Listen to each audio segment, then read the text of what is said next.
Hello Mark, my name is William and my student number is 24. I'm a freshman in Speaking and Listening class section B. Today I'm going to talk about What Reality Are You Creating for Yourself by Isaac Lidsky. When Dorothy was a little girl, she was fascinated by her goldfish. Her father explained it to her that fish swim by quickly wagging their tails to propel themselves through the water. Without hesitation, little Dorothy responded, "Yes, Daddy. The fish swim backwards by wagging their heads." Laughter. In her mind, it was a fact that as true as any other. Fish swim backwards by wagging their heads. She believed it. Our lives are full of fish swimming backwards. We make assumptions and faulty leaps of logic. We harbor bias. We know that we are right and they are wrong. We fear the worst. We strive for unattainable perfection. We tell ourselves that we can and cannot do what we can and cannot do. In our minds, fish swim by in reverse, frantically wagging their heads, and we don't even notice them. I'm going to tell you 5 facts about myself. 1 fact is not true. 1. I graduated from Harvard at 19 with an honor degree in mathematics. 2. I currently run a construction company in Orlando. 3. I started on a television sitcom. 4. I lost my sight to a rare genetic eye disease. 5. I serve as a law clerk to 2 U.S. Supreme Court justices. Which fact is not true? Actually, they're all true. Yeah, they're all true. Applause. At this point, most people really only care about a television show. Laughter. I know this from experience. Okay, so the show was NBC's Saved by the Bell, the new class, and I played Weasel, who was the sort of dorky, nerdy character on the show, which made it a very major acting challenge for me as a 13-year-old boy. Laughter. Now, did you struggle with number 4, my blindness? Why is that? We make assumptions about so-called disabilities. As a blind man, I confront others' incorrect assumptions about my abilities every day. My point today is not about my blindness, however, it's about my vision. Going blind taught me to live my life eyes wide open. It taught me to spot those backwards swimming fish that our minds create. Going blind casts them into focus. What does it feel like to see? It's immediate and passive. You open your eyes and there's the world. Seeing is believing. Thought is truth, right? Well, that's what I thought. Then, from age 12 to 25, my retinas progressively deteriorated. My sight became an increasingly bizarre carnival funhouse hall of mirrors and illusions. The salesperson I was believed to spot in the store was really a mannequin. Reaching down to wash my hands, I suddenly saw it was a urinal I was touching, not a sink. When my finger felt its true shape. A friend described the photograph in my hand, and only then I could see the image depicted. Objects appeared, morphed, and disappeared in my reality. It was difficult and exhausting to see. I pieced together fragmented, transitory images, consciously analyzing the clues, searching for some logic in my crumbling kaleidoscope, until I saw nothing at all. I learned that what we see is not universal true. It is not objective reality. What we see is unique, personal, virtual reality that is masterfully constructed by our brain. Let me explain with a bit of amateur neuroscience. Your visual cortex takes up about 30% of your brain. That's compared to approximately 8% of touch and 2 to 3% of hearing. Every second, your eyes can send your visual cortex as many as 2 billion pieces of information. The rest of your body can send your brain only an additional billion. So sight is 1/3 of your brain by volume and can claim about 2/3 of your brain's processing resources. It's no surprise then that the illusion of sight is so compelling, but make no mistake about it, sight is an illusion. Here's where it gets interesting. To create the experience of sight, your brain refers to conceptual understanding of the world. Other knowledge, your memories, opinions, emotions, mental intention. All of these things are far more linked in your brain to your sight. This linkage works both ways and usually occurs subconsciously. So for example, what you see impacts how you feel. And the way you feel can literally change what you see. Numerous studies demonstrate this. If you are asked to estimate the walking speed of a man in a video, for example, your answers will be different if you're told to think about cheetahs or turtles. A hill appears steeper if you're just exercise it, and a landmark appears far away if you're wearing a heavy backpack. We have arrived at a fundamental contradiction.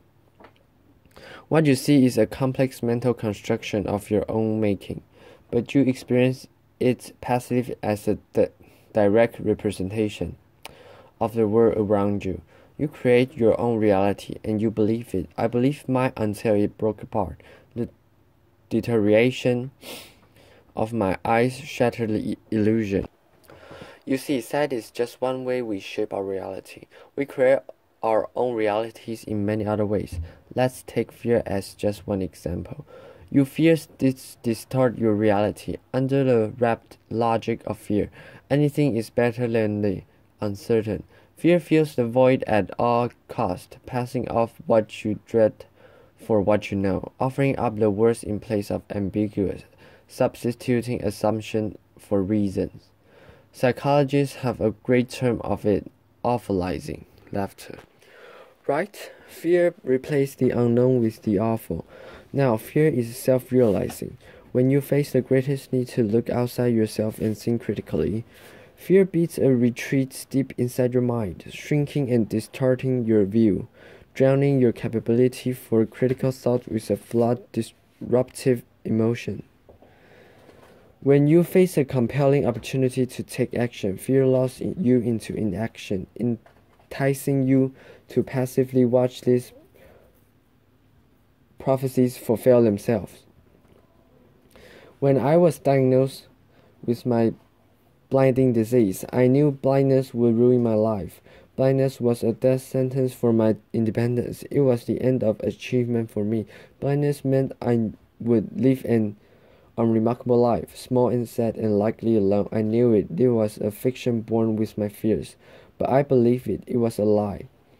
But it was my reality, just like those backward swimming fish in little Dorothy's mind. If I had not confronted the reality of my fear, I would have lived it. I am certain of that. So how do you live your life eyes wide open? It is learned discipline. It can be taught, it can be practiced. I will summarize it very briefly. Hold yourself accountable for every moment, every thought, every detail. See beyond your fears, recognizing your assumptions. Harness your internal strengths. Silence your internal critic. Correct your misconceptions about luck and about success. Accept your strengths and your weaknesses. And understand the difference. Open your heart to your beautiful blessings. Your fears, your critics, your heroes, your villains. They are your excuses, rationalizations, shortcuts, justifications, your surrender. There are fictions you perceive as reality. Choose to see through them. Choose to let them go. You are the creator of your reality.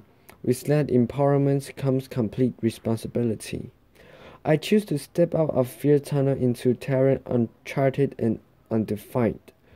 I choose to build there a blessing life. Far from alone, I share my beautiful life with Dorothy, my beautiful wife, with our triplets, whom we call the Lidsky, and with the latest addition to the family, sweet baby Clementine. What do you fear? What lies do you tell yourself?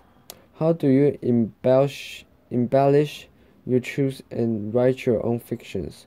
What reality are you creating for yourself? In your career and personal life, in your relationships, and in your heart and soul, your backward swimming fish do you great harm. They exact a toll in missed opportunities and unrealized potential, and they engender insecurity and distrust when you seek fulfillment and connection. I urge you to search them out. Helen Keller said that the only thing worse than being blind is having sight but no vision. For me, going blind was a profound blessing, because blindness gave me vision. I hope you can see that what I see. Thank you. Applause. Bruno Giussani. Isaac, before you leave the stage, just a question. This is an audience of entrepreneurs, of doers, of innovators. You are a CEO of a company down in Florida, and many are probably wondering how is it to be a blind CEO. What kind of specific challenges do you have, and how do you overcome them? Isaac Lidsky. Well, the biggest challenge become a blessing. I don't get visual feedback from people. Laughter. Bruno Giussani. What's that noise there? Isaac Lidsky. Yes, so, for example, in my leadership team meetings, I don't see facial expressions or gestures. I've learned to solicit a lot more verbal feedback.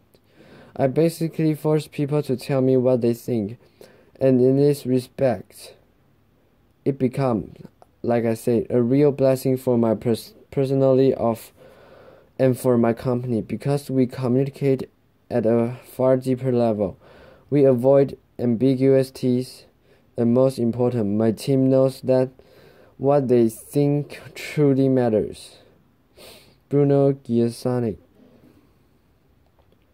Isaac, thank you for coming to TED. Isaac Lidsky. Thank you, Bruno. Applause.